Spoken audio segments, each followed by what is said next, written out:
Aloha everyone, mahalo for joining us today. I want to welcome you once again to our Meet the Makers virtual event with Hawaiian Airlines Bank of Hawaii World Elite MasterCard. I'm your host, Melly James, co-founder of Manoa, a statewide initiative to expand economic opportunity, create meaningful jobs for locals, and much more by helping to grow our island's rising entrepreneurs. If you are a Hawaiian Airlines Bank of Hawaii World Elite MasterCard holder, see below for this exclusive perk you'll enjoy when you shop with us at House of Manoa.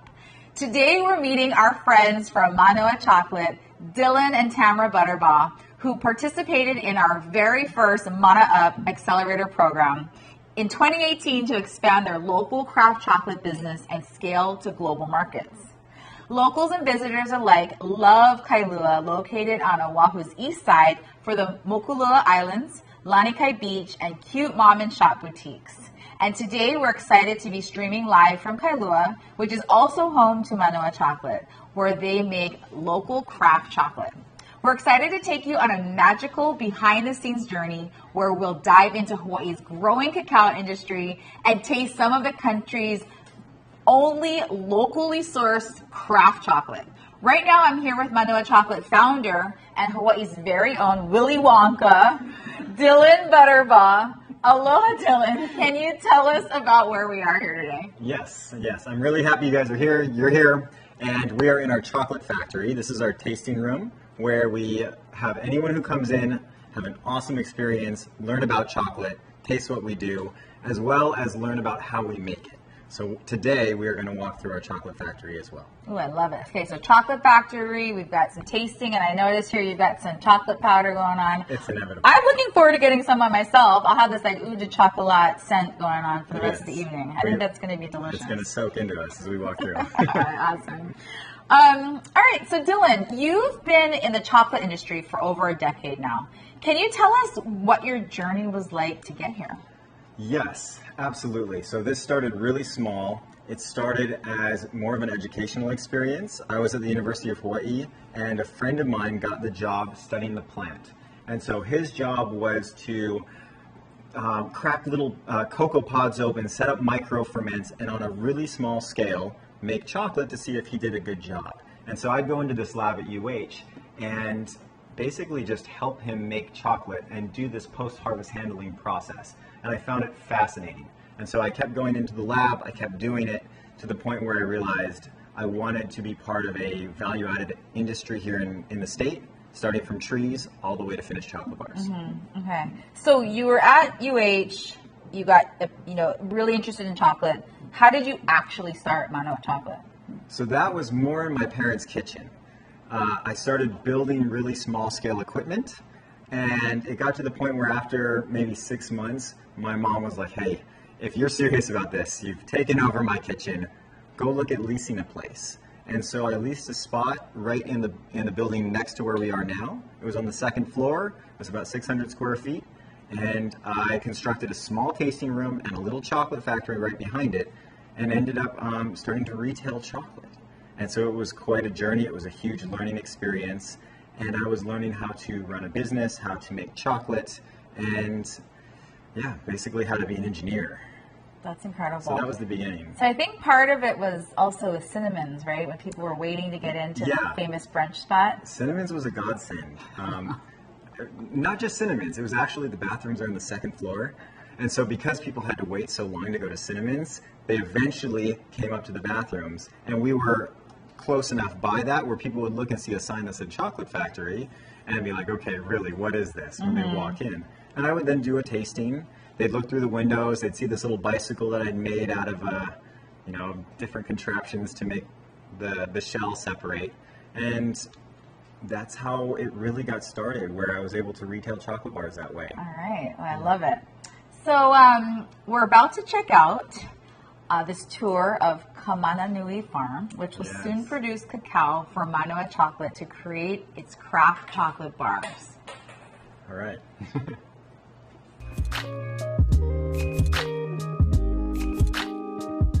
What's going on? Now we're going to talk about what this farm and the future of this farm is going to look like. This is Kamananui Estate. We've been working on this for about 3 years now, and in the last 3 months we're making significant progress. This is Manoa Chocolate's first real step in the direction of having our own Napa Valley concept, where we're able to grow our own cacao, planting exactly what we want, that will then feed back in to our factory, where we can make what we think is the best chocolate possible, which I believe happens on the farm, on the growing side. And our concept is much more of a big picture that we haven't seen done before. It's very much like Napa Valley or Burgundy in France, where you have the chateaus where the wine is made and it's also grown. That's what we want to do here, except in the tropics. And so this is the beginning of a 55-acre farm where we're going to have lots of other fruit trees planted, but primarily cacao. So for this 55 acres, we'll have 25 acres of plantable cacao land, and then the rest of it we'll be able to landscape beautifully and set up what we hope to be a site for our future chocolate factory, where we can continue to scale up, but set up a model that we'd like to see other people do as well. Because in this concept, you don't go to Napa Valley because there's one really good winemaker. You go because there's like 100 of them. And so that's what we want to see here as well, with, say, another 50 great chocolate makers doing their own style, growing their own varietals, and developing an industry, an agroforestry industry based on planting fruit trees. All right, so it's so cool to get to witness one of your cacao farms in Hawaii coming to life. I'm so fascinated seeing, of a farm that will eventually supply local cacao to your delicious bars. I know this is one of your, few farms. Can you tell us about, how the farm is coming along? Yeah, so that video is maybe a year and a half old. A lot of those little cages, those black cages, those are now fruiting cacao trees for the very first time. So they're maybe going on 2.5, 3 years old. And we're hoping next year we're going to see some fruit enough from this farm site where we can make chocolate bars. So we're super excited about that. It's a beautiful property, and it's just part of this whole value-added agriculture system that we have so much passion for. And so cacao trees need to be around 3.5, 4 years to start actually producing enough fruit that we can make chocolate from them. So yeah, that's about right. 3.5 years. Right. And I love the colors. I was able to walk through and just the yellows and reds. It's so pretty. And that was one of the initial things that sparked my interest so much, was going through a cacao orchard and just putting this, normally it's a disconnect between chocolate and the fruit, but then putting that together and realizing how pretty it was to go through a cacao orchard, and that we could do it here in Hawaii. I love it. All right, well, speaking of bars, Dylan, what is the bonus chocolate bar we're going to get to taste right now? Okay, so this is actually my favorite bar, probably ever, that we've made, and it's because, to me, it's the future of where I see chocolate going. It's extremely fruity, which is not something that you normally see in chocolate. This is from Mililani, and this batch here is the first time that this farm has ever produced. So it's a 10-acre cacao farm, and what we're going to do is we're going to learn how to taste chocolate, and we're going to see what fruity flavors we pick up on. We also have a flavor wheel, so we're going to be able to help pinpoint what we're tasting better. But this is something we borrowed from the wine world, and it's got things like earthy, nutty, citrusy, floral, fruity, and then it's got more of the specifics, like if it's nutty, you'd taste walnut, hazelnut, pecan, peanut. What are you actually tasting? So in this case, because I told you it was really acidic, it's fruity. I love this wine wheel. It's going to help me create some wonderful words to describe what I'm tasting. Yes. So, and we're going to be washing it down with some cacao tea. Chocolate tea. Cacao tea, same no thing. No sugar. Love it. And so this is just part of our process we're going to learn about later, where we have to separate the shell, we run it through hot water, and that way we have zero waste. Love it. Okay. Yeah. So I'm going to go ahead and break a piece off here. So go ahead and take this. And there's so much to talk about here, from the packaging to the mold. Let's stay focused on the chocolate for the moment. I taste a lot of fruitiness in this. Now, when you're tasting chocolate, what I like to do is chew on it a few times. Which you always hear, don't chew on chocolate, let it melt. I like chewing on it a little bit, and then using my tongue to spread it out so that it melts very evenly, and then I end up tasting a lot more in the chocolate. So this is just me. There's not a right way to do this. Whatever way you like to enjoy chocolate. But you should be getting a lot of fruitiness. To me, I taste apple banana. And during our tastings, when people come in and try this bar, they're always shocked and think that we added something to it.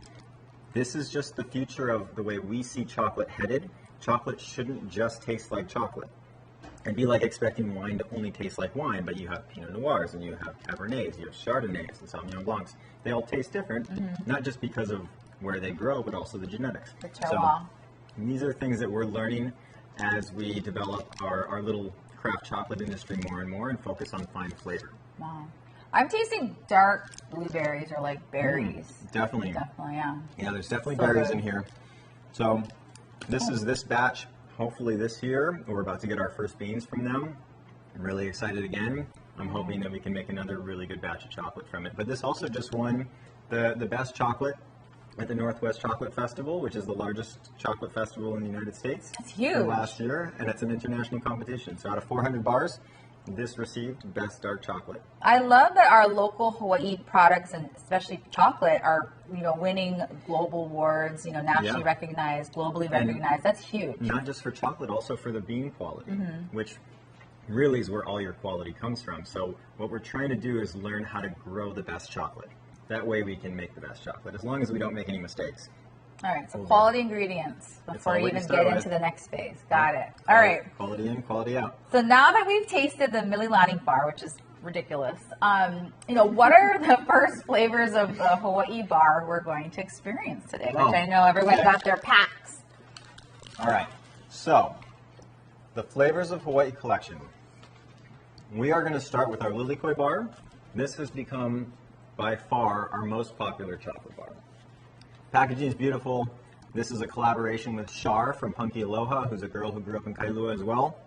And she's just got such a unique style. And we've collaborated really nicely with her to put her artwork on all of these 5 bars. So Lilikoi here, also known as passion fruit, is going to have a bit of a tartness. It's going to be a little bit sour, a little bit citrusy. Right? So go ahead and grab a piece of that. All right. You're going to get your chocolate dose now, huh? Sure. Good thing it's 6 o'clock. Be up to what, midnight? I'm just kidding. Hopefully. Okay. So you definitely start to taste that tartness right away. The way we do this is we add some Lilikoi powder to the chocolate. You can never add water in chocolate, which we're going to learn about soon. We add some Lilikoi powder to it, and that's giving it this really authentic Lilikoi flavor. So it's like dehydrated lilikoi? That's right. And ground into powder? Got it. Wow. Oh, yeah. So this Creamy. is just heavy, like it's just lilikoi. It's But like then a- it's got that creaminess, loveliness of chocolate too. And then we did a really dark milk chocolate. So to me, this tastes almost like a dark chocolate Lilikoi cheesecake. With half the calories. Probably way less. As we're going to learn, dark chocolate's good for us.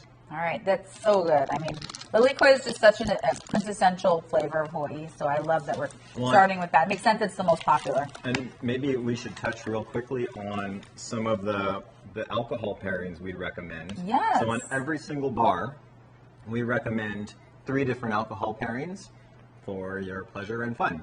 So in this case, with the Lilikoi, we are recommending a Pinot Noir, in this case from Oregon. We have lagers, and if you do a liquor, tequila blanco. Tequila Blanc. But today we're drinking water At the and moment. chocolate tea. At the moment. All right. So can you tell me more about our next chocolate? Because we're just on a roll here. Okay, so then we're going to do haupia, which is a extremely popular Hawaiian dessert. So this is our vegan milk chocolate. We use coconut milk powder instead of a cow's milk powder. A lot of people had haupia at luau's, and that's very coconut-based, Every luau right? you've probably ever been to. Okay. And making this one's tricky because we're adding, gosh, I went through maybe 5 different coconut milk powders and finally settled on this one, which is the only one I really liked. And Why? Because it was just that it had a richness? more authentic, tasty coconut flavor instead of, there's certain coconut flavors in the powder that I didn't like. And it was off-putting. In this case, I really enjoyed it. All right, here we go.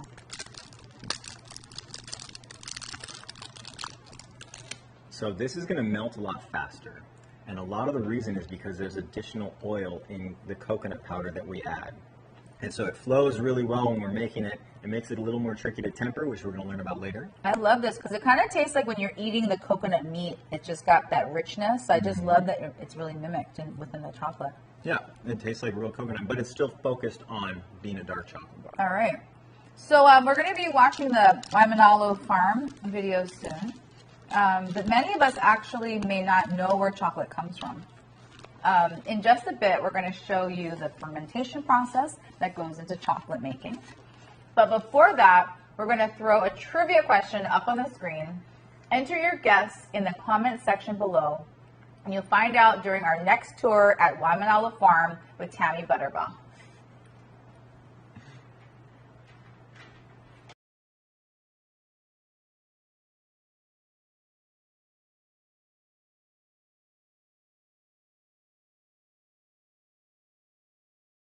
I'm going to go ahead and kind of gently crack the outer husk.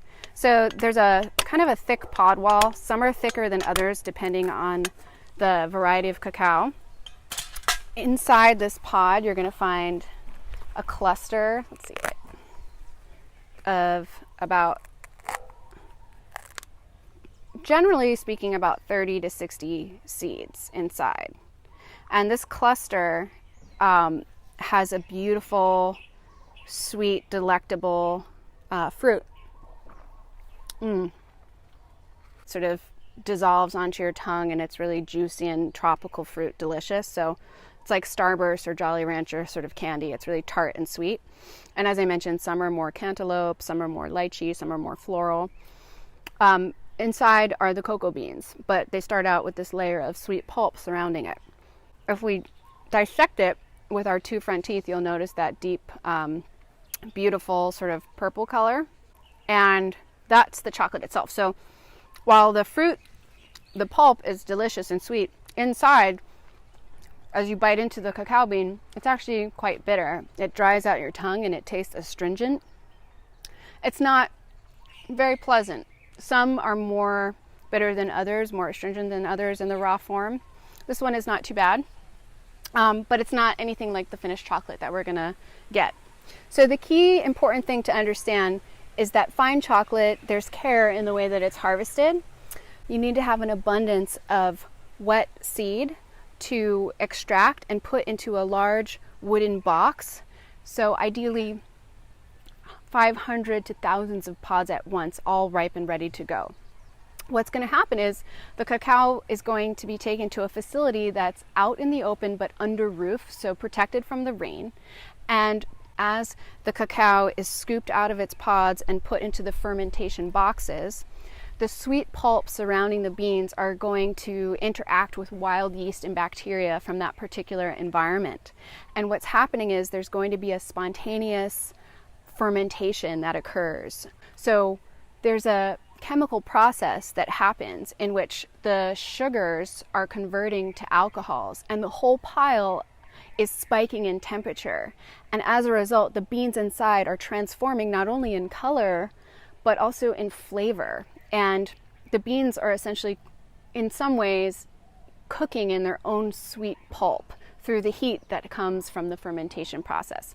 So farmers have to take special care to monitor the temperature of the pile, introduce oxygen at key times and temperatures a series of times, and mix the pile evenly. And then stop the fermentation at the exact moment so as to not over ferment. And then the beans will be ultimately laid out in the sun for a series of days for drying and curing. So fermentation is on average 5 to 10 days, and drying is up to 1 to 2 weeks depending on the amount of solar radiation in the area.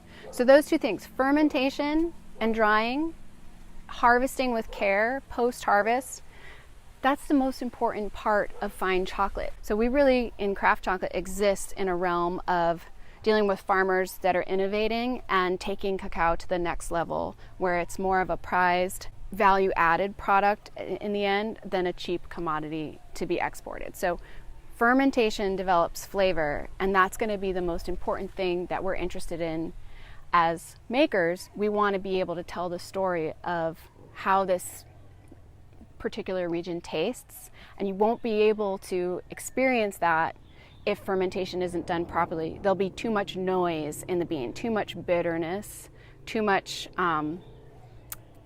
flaws if it's not fermented properly, that you won't be able to taste what this particular varietal or environment has to offer. All right, it's incredible to see what actually goes behind chocolate making even before it makes it into the factory. Watching that makes me want to see what raw cacao tastes like.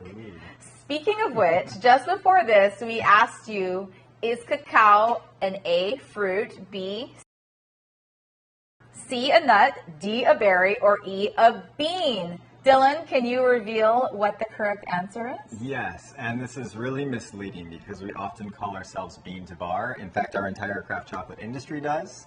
It's actually a seed that we make chocolate out of, and cacao is a fruit. And the fruit is that pulpy exterior around the seed. So here we have a pod, and you can see they're decent size. This is a little bit on the bigger side. And as I open this up, you can see it's a little bit alien looking, but this is how all chocolate begins.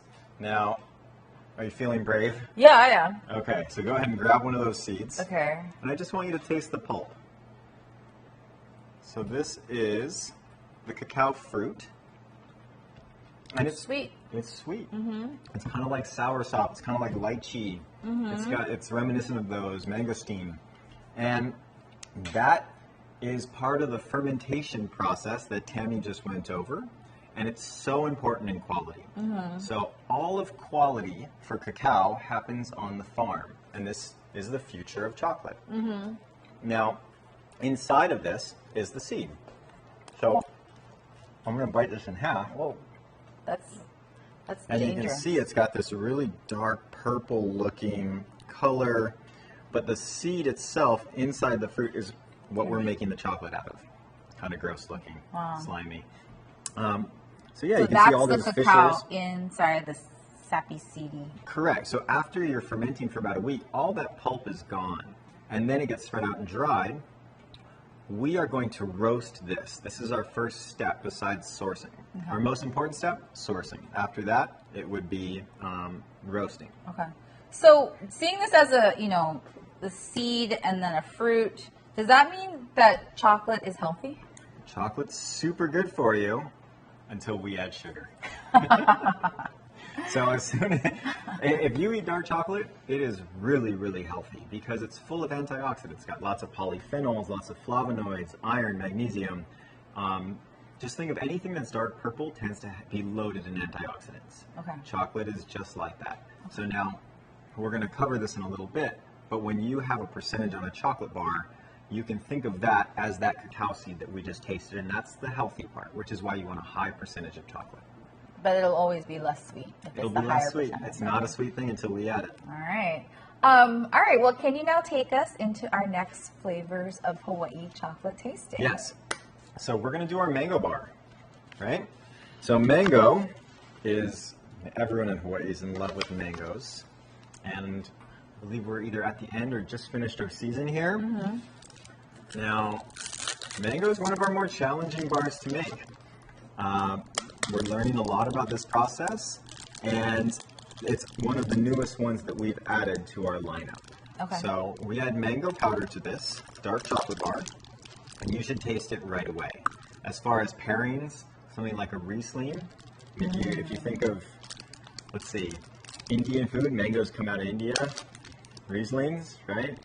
So yeah, Riesling pairs well with Indian. Right. Right. We think it would pair well with this one. Mm-hmm. If you're going down that route. I mean, this tastes like fresh, wonderful mango. It's not that kind of artificial. It's just really lovely. We go through a lot of effort to try and source the very best raw materials we can. And that's how you end up with a really good product. Wow.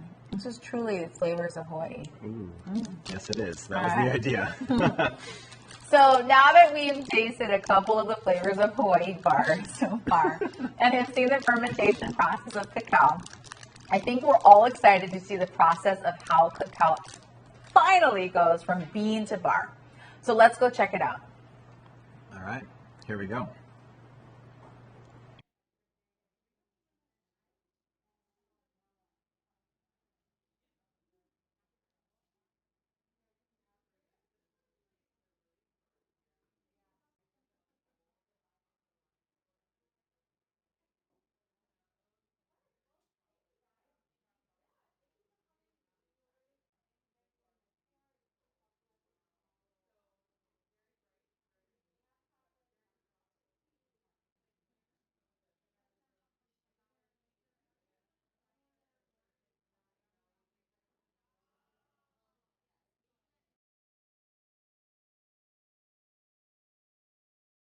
Very first part of our chocolate factory, and we were just talking about our first step being sourcing and then roasting.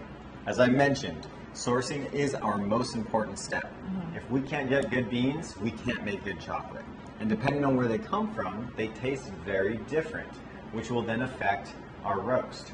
So we need to make sure that we source good beans and then taste them raw instead of roast profile. All right. So this is our roaster. It's a coffee roaster. We roast cacao for about 30 minutes. And we do a roast somewhere between 230 degrees Fahrenheit and 260 degrees Fahrenheit, approximately. Okay. That develops the chocolate flavors for the first time, because I don't know if you tasted that seed when it was raw. It tastes nothing like chocolate. Nothing. It's like fruit. Yeah. Yeah. It's kind of a bitter, weird tasting seed. The pulp is super good though. And it's a little slimy. It's very slimy. We call it mucilage, actually. Yes, that's horrible, but yes, that's the technical term. So well, I love that we're in your factory finally, and I feel like we truly are in Willie Wonka world because of this awesome door that we're going to go into later. Yeah, we're coming through here. All right, go ahead. So this was my little pet project. That's kind of a side thing. But roasting, most important step good to know, and then know that every origin that we would source from gets a different roast profile. Okay. All right, so some might get roasted hotter if we want more base chocolate notes. Some might get roasted lighter if we want more of the, say, fruitiness or floralness to come through. Do you roast it differently based on the type of cacao in it? More the origin, because the type of cacao, it's genetics, just like grapes, but it's more less understood so far. And so we're seeing more influence coming from things like fermentation. And this is subjective still. It's such a new way of looking at chocolate, which is mostly a mass-produced product with lots of milk and sugar. So roasting, next step is we have to de-shell it. And so this is a new piece of equipment we got, which is replaced our little bicycle from a long time ago, which was our little Dora the Explorer tricycle that helped us de-shell the beans. This actually loads in the top and comes out as nibs. So we're trying to hit certain scale where it's very efficient, but winnowing happens in a lot of agriculture processes that you're trying to separate the chaff or the shell from. We're going for just nibs. Okay. So when you're roasting it, and when does it become chocolate, or am I jumping too far ahead? No, not yet. It's Okay. not, we call it nibs at this point, but nibs are 100% chocolate. So if we're to eat nibs and your teeth are crushing up nibs, that's turning it into chocolate. Okay. Every machine after we have nibs, which you can see here, this is nibs. This is actually from Kohana rum. So this is going to be our rum bar, which you're familiar Is there with. rum? It was It was soaked in soaked it. in it, okay, Sorry, no okay. alcohol left. It does taste like it though. But this is basically 80 kilos of 100% chocolate. Wow.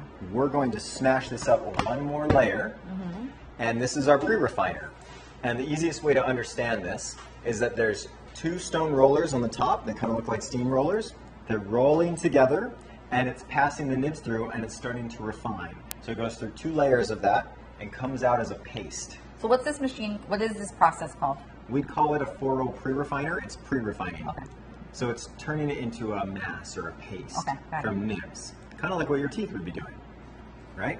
So after we get it refined, we would then go through those double doors and load our ball mills. All right. Ready? Yep. Questions? Well, okay, so when is the winnowing process? Winnowing was right before this. Oh, we have okay. So remember the tea we were just drinking? Yeah. That gives us the shell for the tea. Got and then it. we end up with the nib, which is now clean, which we can load into our pre-refiner. Okay, okay. All right, so so this is actually where the chocolate comes to life. It starts, yes, exactly. Okay. That's a good way to put it. So the chocolate's coming to life here. It's starting to become usable for us to turn into chocolate. Okay. So there's one more thing that's really important to understand. What this nib is, what these seeds are, it's about 50% cocoa butter and 50% cocoa solids. So if you were to separate them, if you were to squeeze it, you'd end up with oil and you'd end up with cocoa solids, which is cocoa powder. We're going to smash it and they're going to blend together. And cocoa butter is the fat that melts in your mouth. That's when chocolate melts in your mouth, that's cocoa butter. The flavor is cocoa powder, right?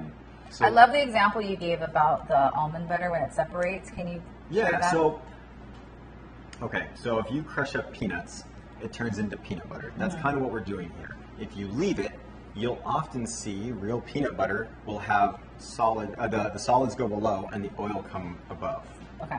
But we have only a few minutes left to do the rest of the whole All right, process. let's go. So we should jump into it. Let's come through our double doors here. These are our chocolate factory castle doors. Willie Wonka, here we come. Woo! All right, now we have a ball mill here. Is this the grinder? It's a grinder of sorts. It's a very fancy grinder because it's got about 100,000 little ball bearings in it. And as it rotates and agitates the balls, it's starting to refine that crushed up nib even smaller and smaller, and the heat makes it melt, which makes it flow. So now, after about an hour of doing that, it would be refined to the point where maybe it's 50 microns or less. We would then add sugar, and it spins for another 2 hours, and the sugar crystals start fracturing into pieces to the point where even the chocolate and the sugar crystals are somewhere around 15 microns. This is why when you eat a piece of chocolate and it melts in your mouth, you're not tasting any grittiness, because these machines are awesome. There's a lot of control here. It really helps us with our quality. Alright. So after the ball mill, we'd have a step where we burn off volatiles, burn off acidity. This is a conch. There's, remember, a lot of fruity flavors in the fermentation process. There's a lot of vinegar that's created. We can volatilize that and improve our texture one more time before we would then come to our last room, which is where we have to structure and mold chocolate bars. So come on in. Alright. All right. So now, you can see all our chocolate molds here. This is the first step in turning it into a finished chocolate bar. And in fact, we have it going right here. Ooh. Yes. So right now, this is Is that tempering just chocolate pouring in? constantly. Like you could go like that? You I could. wouldn't, but You you could. After the show. Okay. So what's happening here is we have chocolate that's getting heated, cooled, and warmed. And it's taking all these little microscopic cocoa butter crystals and structuring them into a grid using temperature. A lot like steel does, and a lot like glass. So we are tempering our chocolate before it would then get loaded in this hopper here and dispensed. And so this is our newest machine that showed up, at the beginning of this year. It molds chocolate bars for us, which we did by hand for so many years. Now we turn it on, the molds go under here, it deposits chocolate, it then gets vibrated, all the air bubbles come out, it takes on the shape of our mold, it then enters the cooling tunnel here, and then it gets raised up, raised down, spends about a 20-minute residence time before popping out here, and then we pop out the molds before packaging them, which we would flow wrap. So sometimes you see like a light film on chocolate. Is it still okay to eat? Yes, that's a great question. That's what this whole process is all about. When you have a white film on top of your chocolate bar, all that means is the cocoa butter is separating from the cocoa solids, just like that jar of peanut butter. It doesn't mean it's bad, but it's certainly not going to taste as good. So that's why we want to temper it. It'll happen to a Hershey bar, it'll happen to our bar, it doesn't matter. It's just cocoa butter, and that's naturally in chocolate. So it doesn't have anything to do with quality. So as long as you keep chocolate stored properly, it shouldn't happen. And But what if it's temperature is exposed to temperature, if it breaks too much higher than 74 degrees, it'll start to break its temper. If it's, say, 100 degrees, it's going to do it very quickly. And you'll notice the whole fridge bar is will good? turn Is white. the refrigerator good to put In in? Hawaii, I definitely recommend a refrigerator. If you have a wine fridge, that's best. Who likes the temperature of red wine? 65, 68 degrees. But we've never had problems in our refrigerator at home. Okay. So that's what I would recommend. All right. All right, let's come on out. We're going to go back out to the tasting room. We're going to taste a couple more bars. So I love the molds. You really have your Manoa Chocolate mold on every single one. Did you guys take a lot of time? Yes, I thought so much about this with my brother. And we designed a mold where we could get a taste of every single bar in about a 5-gram piece. Oh, this is me. You're over here. All Oh right. my gosh, we got name tags. All right. Here we go. Okay, so let's open this up. I believe we're doing sea salt now. Yes. So in the meantime, we have a question from Patrick in the comments. Okay. He says, you mentioned adding powder for flavors. Yes. How do you choose the beans? And do those choices of beans ultimately influence the final product? Definitely. That's a really good question. So when we add inclusions, which would be, say, Hawaiian sea salt, it's more of a topping, whereas an inclusion might be more of lilikoi powder. If we're going to do lilikoi and I want that tartness to come through, I might use a bean that's more acidic. I'm not going to use one that's as chocolatey, because I want it to complement. So this is a lot of pairing. We also do blends of chocolate, but I hope that answers your question there, because as we were talking about, every bean is different, just like how we roast according to that flavor. So Tanzania, for example, is an extremely acidic, fruity flavor that pairs well with the lilikoi powder that we would add. It accentuates it. Okay, got it. Yeah. Wow, so much. All right, so Pa'akai is the newest addition to your Flavors of Hawaii bars. What makes this one so special? Yeah, well, Hawaiian sea salt. I mean, it's one of the first bars that we did. Everyone likes dark chocolate and sea salt. And what we have here, and just to touch on our mold again, because we thought so much about it and it's pretty new for us, we have 5 gram or approximately 5 gram triangles. We wanted you to open a chocolate bar, be able to push it open, and then you can actually break off a piece without having to break off 3 of them in a row. Like, you know, when you have squares, what if you don't want to eat 3 squares? What if you only want to eat 1 square? And so we really thought this through as far as a tasting experience. So go ahead and grab this one. And in our case, we're sprinkling Hawaiian sea salt on top. You should get salt right away. And then it'll turn into more of a dark chocolate. So even this tasting wheel that we were playing with earlier would come into play if you wanted to see what you tasted at the end. So the salt on the edge, you get that hits first, and then you go into the chocolate. Exactly. So if you put it on your tongue, you'll definitely get salt. Yeah, for sure. Wow, this is incredible. And can you tell us a little bit more about the packaging? The packaging, yeah, because I know you are very about sustainability as well. Yeah, so one of my majors at UH was, I called it sustainable development, and I didn't want to create any waste. So this is a cellulose plant fiber, and as long as it doesn't get wet, it'll last a very long time. But the chocolate bar is sealed, and as soon as you throw it away, it biodegrades, it disappears. So this is one more step that we were trying to take in order to be as sustainable as we can. Wow, that's really cool. All right, so earlier we put up another trivia question. What percentage makes chocolate dark? Dylan, can you reveal the answer to our audience? Sure. The chocolate gods, whoever makes these rules up, call it 55%. But keep in mind, that means almost half of that is not chocolate, right? So I could make a 55% chocolate bar and add 45% sugar, which is what that would mean. Yeah. It's almost half sugar. So to me, 70% and above, I'd consider dark chocolate, as well as something that you shouldn't ever feel bad about eating. 70% is 30% sugar is what our recipe would be. So a little bit of sugar, no problem. A lot of sugar, that's not good. So don't ever feel bad about eating dark chocolate. It really is good for you until you start to get into these percentages that are under 70, under 60. Okay, that's a good way to kind of follow. I see a lot of 70% these days, more so than I did before. And you know, 70% will often be bitter if it's not better beans. So our beans, even at 80, 90%, or even 100% nibs, shouldn't be that bitter relative to the commodity market. Okay, that makes sense. All right, so now we're going to crack open our Mai'a, or banana bar. How did you decide to include banana in this collection? And what would you pair with this bar? Banana is one of the canoe plants that the Hawaiians brought over originally. It was hard to ignore. Banana is often one of the notes that we might taste in chocolate, just like that Mililani bar. I often taste banana.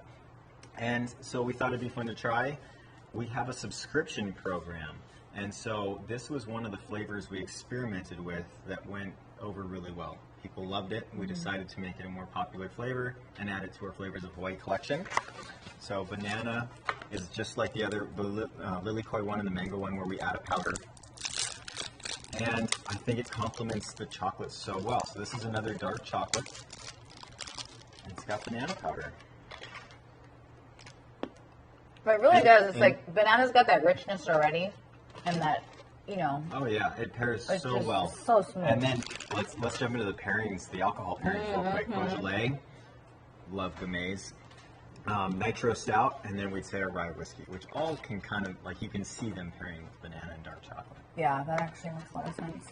The rye whiskey. Yeah, it's more like a richer, all three of those pairings are more richer on the alcohol side. All right. Definitely.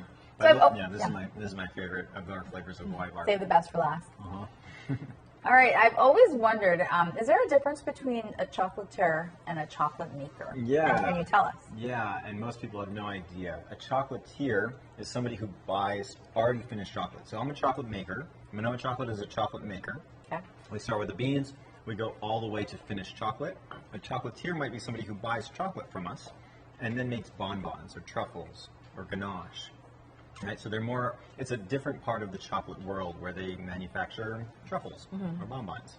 So most, like Europe, obviously we're truly growing the cacao and then you're making the bar, so that's that true bean to bar. But otherwise, when we've heard of like Belgian chocolate, French, all these other ones, they're chocolatiers? Not exactly. No, they're definitely making chocolate there. Okay. It's just that it doesn't grow there. So there's no difference between, the only difference between Belgian chocolate and Swiss chocolate and French chocolate is the fact that it was made in Belgium or made in Switzerland. But it doesn't mean it's better. Mm-hmm. Okay. Swiss chocolate is known for making milk chocolates because that happened a long time ago with Nestle. Belgian chocolate, they just have been sourcing West African chocolate like everybody else. So it's all what you start with that determines quality. Now in our case, because we're making it in Hawaii and growing it in Hawaii, it makes it a bit more special. Yeah, in my opinion. I agree. And we're the only state in the U.S. that even grows cacao. Yes, so it's very fortunate. Even more reason to come visit us here. Yes, exactly. So we've had quite a few questions come in the comment section, and now we'll have you answer them. Thank you, Dylan. Okay. All right, first question. What makes Hawaiian cacao special? Yeah, so we just covered this. It actually grows here. We can grow it and make it here in Hawaii. And I think that's super special. We also have the university, and we're experimenting in a whole new way where we're not trying to focus on yields and disease. We don't have any disease here. We're focused on flavor, which is why we are continually winning awards for the best beans at the Salon du Chocolat in Paris. And you have that quality control from the very beginning. Right. Because it's new. We're able to shape it in our own way by the focus that we're not trying to just do a volume of chocolate and add lots of milk and sugar. Yeah. And that's mostly how it works right now. All right, cool. All right, so our next question, where is the local cacao industry headed? Okay, so this is my vision, and I believe it's going to happen. Okay. I see a Napa Valley type of chocolate. I know one of the videos we just watched talked a lot about that, but I want to see cacao orchards and chocolate factories on the same plot where people can come visit and have a tour of the factory and then walk around the orchard as well. So this is kind of that whole Napa Valley concept we discussed in the video, where you don't go to Napa because there's one or two good winemakers. You go because there's a whole bunch. Yeah, it's a true destination. And that's cool. So that's how I see our industry headed, because we do see a lot of tourists here, and it will be able to support it.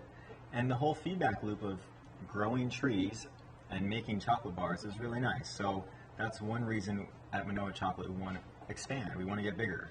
Yeah. I love your vision to create a real cacao industry here in the islands. Yeah, the more chocolate we make, the more trees we plant. Regenerative ag, regenerative tourism. So I love that. And I also love that you do have wine pairings and wine tastings here already, and your cacao wine you guys have created already. The cacao wine's so cool. It's the first time we've ever seen somebody do it. And where does it from? It's the It's juice? that actually pulpy fruit stuff that we tasted on the outside of the seed that normally is just a byproduct. It spills out into the ground and is almost a nuisance because it's so acidic.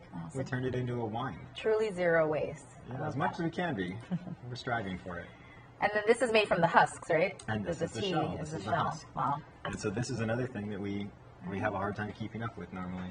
All right, so will you make any 90% or 100% bars? That's pretty hardcore. We've done it in the past. We've done 85, we've done 100, and then what ends up happening is people don't end up buying it because it just isn't that sweet. Yeah, it's kind of dry. It's super good for you, Yeah. but 70% is a much more popular flavor. It's also what I like more. So the more, the 30% sugar that we would add would allow you to taste the nuances in the single origin chocolate bars much better, whether it's from Waiahole or Waimanalo, Ka'akekua. You can taste what's going on there if you add about 30% sugar.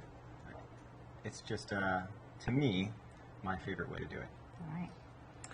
All right, so we have a question here. Patrick asks, how do you determine the difference in beans? Well, a lot of it is the way we source it. And if we're sourcing from a certain part of the Big Island and we're seeing a variety called Criollo, we're going to approach everything different. The farmer might approach the fermentation different. We're going to approach our roast different. We're going to approach our grinding and conching differently. So it's just nuances, and the more you work with a product, the more of a feel you have for it. So is it age or particular variety that causes the bitterness or affects No, it? that would happen a lot more from maybe the ferment and the drying. It's the post-harvest handling that really needs to be, a close eye needs to be kept on it. I just love with all these questions coming in. Before I met you and we got more involved with Manoa Chocolate, it was like dark or milk. Right. It was kind of like wine, red sure. or white, you know? And now you're just getting into the terroir, the real nuances, and it's so exciting. We can get really geeky with Yeah. it. Sure. But, if you go back into the early 90s, no one even put percentages on chocolate bars. There was just no information. It was like semi-sweet or bitter. Yeah. What does that even mean? Right? So now there's a lot of information on it. All right, so we saw that you sourced from Kamananui Farm earlier, of course. But what are some of the cacao estates that you also work with? Right, so we're also starting another farm in Hilo that we're working with a guy named Colin Hart, who's a friend of ours for years now. He got his master's in cacao just recently, and he's got about 4 acres planted. So hopefully next year we see some of our first fruit from there as well to do a chocolate bar. We're buying from Kailua, we're buying from Kona, we buy from the Rapoons in Waiahole, we're buying from Ben Field in Kahaluu, who consolidates about 8 small farms to do a little hui there, cooperative. So it's starting to turn into a consistent supply of Hawaiian chocolate for the first time. And we have at least 5 different single origin chocolate bars. It's really neat. Yeah. It's the first time that's happened. It feels like your vision of a true cacao chocolate destination here in Hawaii is really coming to fruition soon. It's starting. I think farm tours are right around the corner next year. All right, so I want to thank you, Dylan, for having us here in your fabulous chocolate factory and tasting room and all the other good things. And I want to thank all of you for tuning in today. We had a blast transporting you here to Kailua. And thank you again to Dylan and Tammy for an epic adventure during the second of our Meet the Makers virtual island hopping tour. If you didn't get a chance to snag the Flavors of Hawaii tasting set before today's event, it's not too late. Scan the QR code below to get yours now. Later this month, we'll travel to Wailuku on Maui, where we will step into the kitchen of Top Chef finalist, celebrity chef, and owner of Tin Roof, Chef Sheldon Simeon. Chef will welcome us into his kitchen, where he cooks up Ono Hawaii cuisine that authentically represents the melding of cultures here in the islands. To RSVP for this event and get his cookbook, visit houseofmanaup.com or click the link in the comment section below. See you next time.